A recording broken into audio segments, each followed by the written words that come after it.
The cargo show के आज के एपिसोड में रिव्यू मिलेगा आपको होंडा CB125 हॉर्नेट का और Maruti Suzuki victor S hybrid का। यानी आज आपके इस शो में बहुत कुछ है, साथ ही जबरदस्त न्यूज और कुछ टिप्स भी शामिल है इसके साथ। तो बस शुरुआत करते हैं अपने शो की और सबसे पहले लेटेस्ट न्यूज, क्योंकि न्यूज कुछ खास है।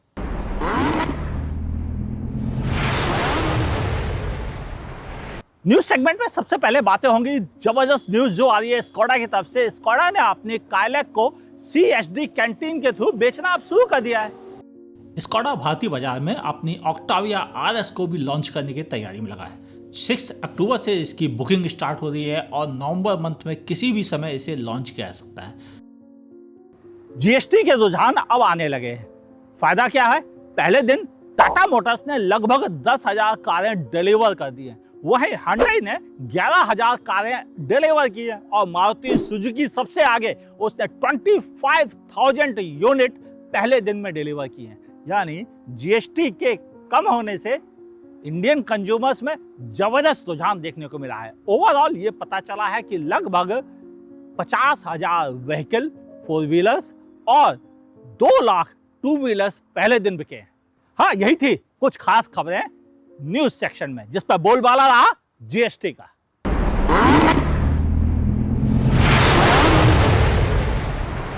द कार्गो शो के आज रिव्यू सेक्शन में बातें होंगी मारुति सुजुकी विक्टोर एस के बारे में, जिसमें मैं आपको कार दिखाऊंगा और आपके साथ शेयर करूंगा इसका ड्राइविंग एक्सपीरियंस और असली एवरेज क्या मिलता है। क्या सच में 28 का एवरेज देती है? लुक्स मामले में यहाँ पर आपको DIL जो इंडिकेटर में कन्वर्ट होते हैं, हेडलैम्प और नीचे फॉग लैंप मिलते हैं एयर वेंट के साथ में। हाँ, ये रडार वाला सेक्शन में रडार एक्चुअल अवेलेबल नहीं है, क्योंकि हाइब्रिड के साथ कंपनी ने रडार ADAS लॉन्च नहीं किया है। हाँ, कैमरा 360 आपको मिलता है और ऊपर आपको कोई भी रेन सेंसर वाइपर के लिए सेंसर्स उपलब्ध नहीं है। 17 इंच के अलॉय व्हील, 215 60 प्रोफाइल के टायर के साथ 209 mm की ग्राउंड क्लियरेंस, बड़ा ग्लास एरिया, ORVM में ही आपको इंडिकेटर और कैमरा मौजूद है। ऊपर आपको पैनोरामिक सनरूफ मिलती है। हाइब्रिड होने के साथ साथ ये E20 फ्यूल के लिए रेडी है। Shark fin antenna, spoiler, high mount stop lamp, defogger, wiper, connecting tail lamp, hybrid की बैजिंग, यहाँ पर कैमरा और पार्किंग सेंसर्स भी मिलते हैं। देखने में पीछे से अच्छी लग रही है। हाँ, इसे आप जेस्चर बेस ओपन कर सकते हैं। बूट में आपको थोड़ी जगह रेगुलर से कम मिलेगी, लेकिन फिर भी अगर आप रखना चाहें तो इसमें 3 मीडियम साइज के सूटकेस एक बैग के साथ रख सकते हैं। फैमिली के आउटिंग के लिए रीजनेबल जगह है। Maruti Suzuki victor S features की बात पहले कर लेते हैं। HUD डिस्प्ले, 10.25 इंच का डिजिटल इंस्ट्रूमेंट क्लस्टर, जिसमें कि आपको हाइब्रिड से रिलेटेड इंफॉर्मेशन, EV मोड में कब चल रही है ये इंफॉर्मेशन भी मिला करती है। यहाँ पर आपको 10.1 इंच का टच स्क्रीन इंफोटेनमेंट सिस्टम, जो कि इन्फिनिटी हार्मन के सोर्स है और यह डॉल्बी के साथ में आता है। 10.1 इंच साइज में बड़ा है। हालांकि एंड्रॉयड ऑटो, एप्पल कारप्ले थोड़ा ऑकवर्ड दिखता है इस पर। ओवरऑल म्यूजिक का मजा बेहतरीन है, वह काफी अच्छा है। AC अच्छा परफॉर्म करता है, क्लाइमेट कंट्रोल के साथ कोई शिकायत नहीं। वायरलेस चार्जर आपको मिल जाता है, 2 Type-C पोर्ट मिल जाते हैं। यहाँ पर आपको वेंटिलेशन सीट्स के ऑप्शंस मिल जाते हैं और साथ ही इस जगह पर आपको पावर्ड सीट को कनेक्ट करने के ऑप्शन मिलते हैं। स्टीयरिंग व्हील टिल्ट और टेलीस्कोपिक दोनों ही है। हाँ, आपको यहाँ पर EV मोड और डिफरेंट ड्राइव मोड मिल जाते हैं, जिससे कि आप चाहें तो इसे ओनली EV पर भी चला सकते हैं थोड़ी डिस्टेंस के लिए। एक मिड साइज SUV के हिसाब से जगह नी रूम में ठीक है। लेग रूम बहुत अच्छी है। Under Thai support 5 foot 10 inch के लिए अच्छा है। आर्मरेस्ट में 2 कप होल्डर मौजूद हैं। AC वेंट, 2 Type-C के फास्ट चार्जर, पैनोरामिक सनरूफ। हालांकि हेडरूम बहुत कम है। तीनों एडजस्टेबल हेडरेस्ट और तीनों 3 point seat belt 6 air bag के साथ मिलती है। सेफ्टी के तौर पर 5 स्टार DNCAP और 5 स्टार GNCAP दोनों से रेटिंग इसको मिल चुकी है। अब बात कर लेता हूं इसके इंजन के बारे में। हाइब्रिड में आपको मिलता है 1.5 लीटर का 3 सिलेंडर इंजन, जो प्रोवाइड करता है आपको 94 PS की पावर, 22 Nm टॉर्क के साथ। इसके साथ आपको इसका बैटरी पैक और मोटर मिलती है जो आपको 80 PS की पावर और 141 Nm का टॉर्क पॉइंटर, दोनों कंबाइंड मिलकर आपको पावर की कमी फील नहीं होने देते। लेकिन एवरेज का क्या? इंजन पावर वाइज अच्छा है क्योंकि इसे इलेक्ट्रिक का सपोर्ट मिलता है। नतीजा किसी भी खास कंडीशन में यह आपको निराश नहीं होने देता क्योंकि आपको 140 Nm का टॉर्क जो कि मोटर से केवल मिल रहा है वही काफ़ी है। आपको एक्चुअल टॉर्क की ज़रूरत नहीं जो कि 122 Nm का है। और मेरे अंदाज ये दोनों मिलकर बेहतरीन पावर्स प्रोवाइड करते हैं, खासतौर से ओवरटेकिंग के टाइम पर, और ये दोनों मिलकर रियली धमाल मचाते हैं। लेकिन इसकी सबसे बड़ी अच्छाई क्या है? जितना काम कंपोज चलेंगे उतना ज़्यादा फ्यूल एफिशिएंसी पाएंगे और इसलिए इस गाड़ी को लोग परचेज करते हैं। हाँ, ये सच है, अगर आप इसे सिटी में ड्राइव करते हैं, बिल्कुल काम कंपोज तरीके से करते हैं, तो आपको 22-23 किलोमीटर तक का एवरेज मिल सकता है। हाँ, अगर आप इसे हाईवे पे चलाते हैं और बिल्कुल शांत तरीके से 75 किलोमीटर पर आवर पे चलते हैं तो आपको 25-26 की फ्यूल एफिशिएंसी बड़ी आसानी से आपको इस गाड़ी के साथ मिल सकती है।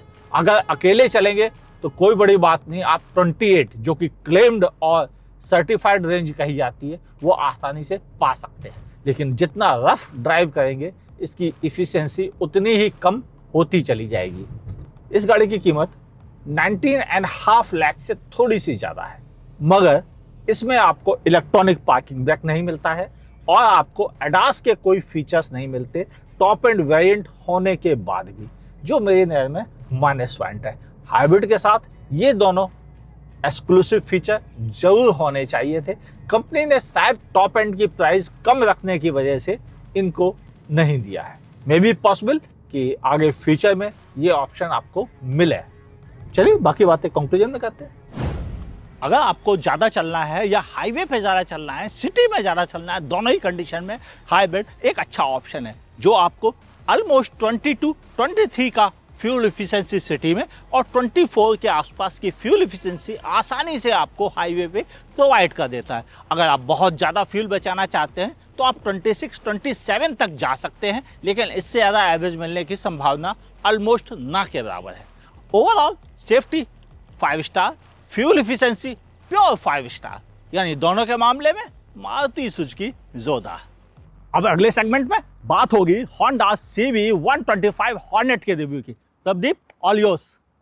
अगर आप ढूंढ रहे हो स्टाइलिश भी और किफ़ायती भी, जी हाँ, 125cc सेगमेंट उन्हीं लोगों के लिए है। और यहाँ पर आपको देखने को मिलने वाला है बहुत ही अच्छा धमाकेदार प्रोडक्ट, वो है होंडा का नया CB125 हॉर्नेट, जिसका डिज़ाइन बहुत ही अलग है और बहुत ही फ्यूचरिस्टिक लगता है, एकदम जेन ज़ी लोगों के लिए। जी हाँ, अगर आप देखेंगे स्टाइलिश आपको ये DRLs हेडलैम्प यहाँ पर दिए गए हैं, साथ ही में आपको stylish mudguard with USD fogs जो कि बहुत अच्छा प्रीमियम फीचर है। और साथ में अगर आप देखेंगे तो आपको दी गई है पैडल डिस्क ब्रेक जिसमें सिंगल चैनल ABS है, और कलर भी देखेंगे व्हील का तो यहाँ पर भी नियॉन स्टाइल रखा गया है।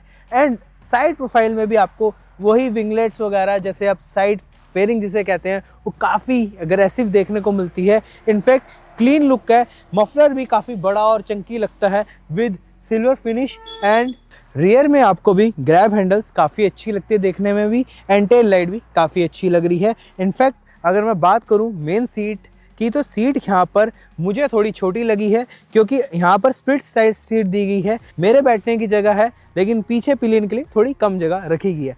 और साथ में दी गई है कलर TFT डिस्प्ले जिसमें टैकोमीटर वगैरह सब दिए गए, होंडा सेंस कनेक्ट भी दी गई जो कि यूज़ कर सकते हैं आप इन बटन से, काफ़ी अच्छा है। इनफैक्ट नॉर्मल फीचर यहाँ पर आ रहे, किल स्विच भी इधर देखने को मिल रहा है। बाकी सीटिंग एर्गोनॉमिक्स कुछ ऐसे हैं, अगर आप देखेंगे फुटपैक्स थोड़े से पीछे की तरफ है, हैंडल बार थोड़ा नीचे है लेकिन ये छोटा भी दिया गया है। बाकी जो सीट हाइट है वो मेंशन नहीं है लेकिन स्टिल 800 mm के आसपास है क्योंकि ये जो हम्प है ये थोड़ा सा चौड़ा दिया गया, तो आपको थोड़ा सा दिक्कत होगी, लेकिन वजन के अकॉर्डिंगली ये काफ़ी अच्छी है, 124 किलो की रखी गई है। यहाँ पर आपको देखने को मिलता है 125cc का इंजन जो कि और भी इनकी पोर्टफोलियो में होंडा की शाइन एंड शाइन एसमी में, लेकिन उनसे ये ज़्यादा पावरफुल है। लगभग 11 PS की पावर एंड टॉर्क भी ज़्यादा 11.2 न्यूटन मीटर का टॉर्क ये देती है। लेकिन वहीं पावर बैंड भी काफ़ी अच्छा है जो कि 5 स्पीड गियरबॉक्स के साथ आता है। यहाँ पे throughout the rev range आपको पावर देखने को मिलती है, हालांकि थोड़ा सा 7000 आरपीएम के आसपास जाते हैं, थोड़ा सा स्लो होता है, लेकिन स्टिल टॉप एंड तक ही जाता है, ईजिली जाता है, कहीं पे भी आपको ये स्लो फील नहीं होती। इनफैक्ट मैं कहूँगा कि ये वाइब्रेशंस के अकॉर्डिंगली 6000 आरपीएम के आसपास थोड़ा सा बजी होता है, लेकिन फिर भी ये काफ़ी स्मूथ बाइक है अगर मैं वाइब्रेशन की बात करूं। लेकिन हैंडलिंग में ये काफ़ी अच्छी है, मुझे पसंद आई है। ब्रेकिंग में भी काफ़ी अच्छा है, जो कि सामने की तरफ पैडल डिस्क ब्रेक दी गई है, सामने काफ़ी अच्छा फीडबैक दिखता है सामने की ब्रेक से। पीछे ड्रम है तो आपको थोड़ा सा बैलेंस देखने को मिलेगा, लेकिन स्टिल ब्रेकिंग काफ़ी अच्छी है अकॉर्डिंग टू 125cc सेगमेंट। उसके बाद अगर हम बात करें सस्पेंशन की, सस्पेंशन यहाँ पर फ्रंट में थोड़े सॉफ्टर दिए गए, रियर में हल्का स्टिफर है, लेकिन स्टिल होना ये सॉफ्टर साइडेड में है, लेकिन स्लो स्पीड में आपको हल्के स्टिफ लग सकता है, लेकिन ऑन स्पीड में यानी कि हायर स्पीड पे ये काफ़ी अच्छे फील भी होते हैं। और प्राइसिंग भी जो रखी गई है 1,02,000 के आसपास रखी गई है। तो यहाँ पर अब अगले सेक्शन पे चलते हैं।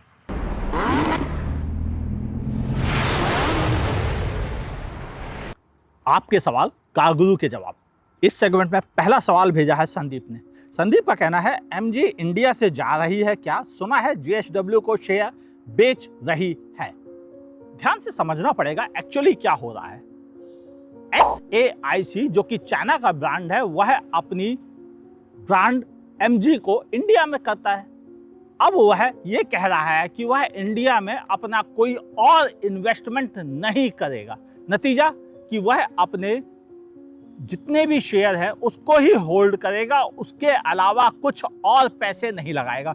यानी अगर इंडिया में MG को ग्रो करना है तो उसे JSW की तरह से ही पार्टनर्स की जरूरत पड़ेगी जो उसकी कंपनी में पैसा लगाए। ऑलरेडी उसके पास कई मल्टीपल पार्टनर्स हैं। हाँ, SAIC ने कहीं यह नहीं कहा है कि वह इंडिया छोड़ के जा रहा है और MG को भी साथ लेके जा रहा है। तो बातों का बतंगड़ हाँ बन रहा है, कुछ यूट्यूबर्स जबरदस्ती की बातें कर रहे हैं। अगले सवाल पे बढ़े। अगला सवाल भेजा है अनुराग शर्मा ने। कह रहे हैं Wagon R 1.2 versus 3 cylinder Swift, आप क्या रिकमेंड करोगे? अनुराग, पहली बात समझने की कोशिश कीजिए। वैगन आर एक अलग तरह की डिजाइन वाली गाड़ी है जो कि टॉल बॉय है, जिसमें भीतर बैठना उतरना आसान है, लेकिन 1.2 लीटर इंजन उसके लिए मोर देन इनफ है, जबकि स्विफ्ट के लिए 1.2 लीटर इंजन ज्यादा बेहतर है। और अब ये नया 3 सिलेंडर इंजन जिसे मैं चला भी रहा हूं, यह अच्छा परफॉर्म करता है। इसमें कमियां नहीं है, जिस कमियों के लिए 3 सिलेंडर को लोग बदनाम करते थे उनमें से कोई कमी नहीं है इसके भीतर। नतीजा ये ज्यादा बेहतर ऑप्शन है। तो अगर आप कार खरीदना चाहते हैं और मारुति ही खरीदना चाहते हैं तो बेझिझक स्विफ्ट पर अपना दाम लगाइए।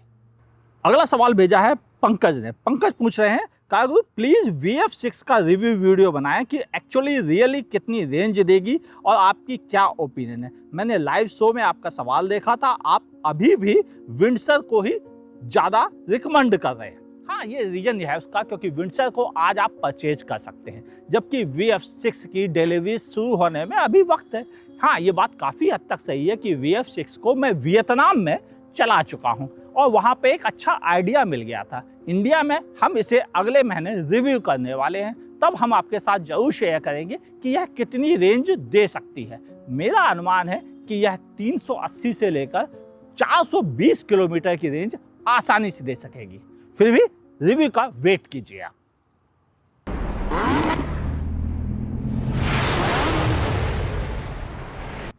आज की एक्सरसाइज में हमने सबसे बड़ी तकलीफ क्या देखी है? कार के अधिकतर ब्लैक पार्ट्स पर पैरों के निशान लगते हैं, धूल लगती है जो बहुत ज़्यादा चमकती है और ये बहुत जल्दी गंदे भी आते हैं। इनको साफ़ करना, पॉलिश करना थोड़ा मुश्किल होता है।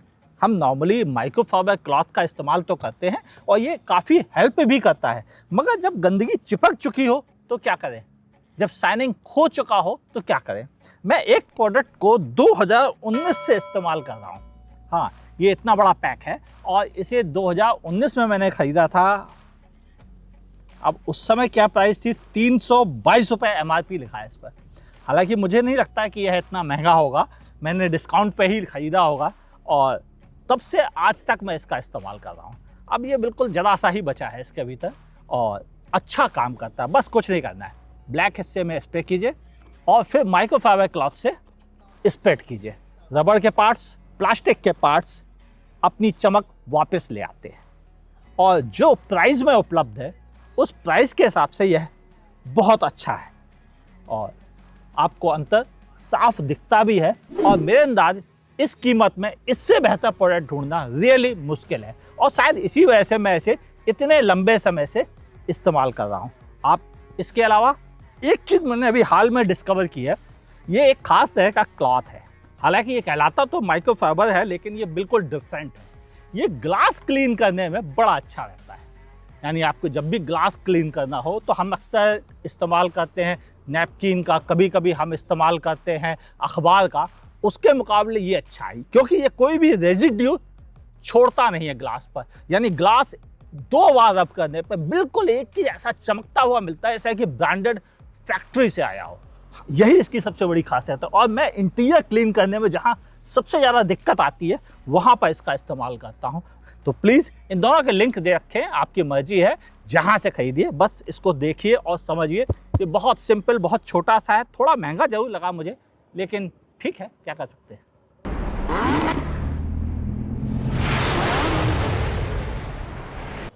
कार्गो शो के आज के एपिसोड में आपने देखा Honda CB125 हॉर्नेट का रिव्यू जो प्रदीप ने आपके साथ शेयर किया। थैंक यू प्रदीप एक अच्छा रिव्यू देने के लिए, ताकि आप समझ सकें क्या ये अच्छा ऑप्शन है। और आपने देखा है विक्टर एस हाइब्रिड का एक डिटेल्ड रिव्यू। हाँ, इन रिव्यू के साथ आपने शेयर की न्यूज़, टिप्स और एक्सेसरी भी। आपको कौन सा पोर्शन सबसे ज़्यादा अच्छा लगा लिखिएगा नीचे कमेंट सेक्शन में। और मुझे लगता है द कार्गो शो आपका अब फेवरेट शो बनता जा रहा है, तो प्लीज़ दोस्तों के साथ इसे शेयर करना ना भूलिए। फेसबुक पे देख रहे हैं, लाइक और फॉलो कीजिए। यूट्यूब पे देख रहे हैं, सब्सक्राइब कीजिए और देखते रहिए आस्क कार्गो को।